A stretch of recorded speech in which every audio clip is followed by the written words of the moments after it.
Jack Lanning from Knoxville, Tennessee. I have a question which may not be appropriate for the officers of Berkshire to answer, but I think I'll ask it anyway. You focused on intrinsic value in your annual report, and you suggested that by reviewing the gray pages in the back that one could possibly come up with a value of intrinsic value for Berkshire. I've made an effort to do this, and I think I come up with a price-to-earnings ratio of somewhere around 21, which seems to be a little overvalued. I'd like to ask you, Mr. Buffett, if you would care to divulge what you believe is the intrinsic value of Berkshire, and if you're not willing to do that, do you consider the price of Berkshire at this level to be fair?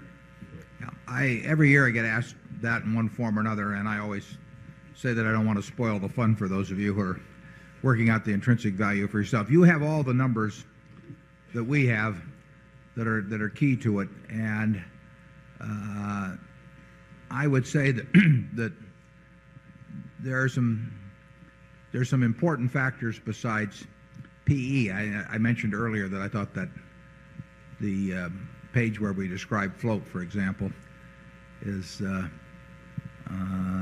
probably as important a page as there is in the report. And then the question is, what do you do with the capital as you allocate it over time? And obviously that makes a difference in intrinsic value too. But I would say in a general way that and this has been true virtually all of the time, that I think I would say that the intrinsic value of Berkshire in relation to I'll put it the other way, the price of Berkshire in relation to its intrinsic value, I think probably offers as much value or more than the majority of stocks that I see. But I don't want to go any further than that. Charlie? I've got nothing to add. Your story about the fun of working it out, there was a famous English headmaster who used to say to each graduating class, he said, say 5% of you are going to become criminals.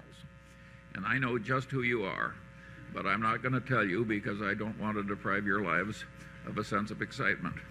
And we'll explain that later on. Yeah.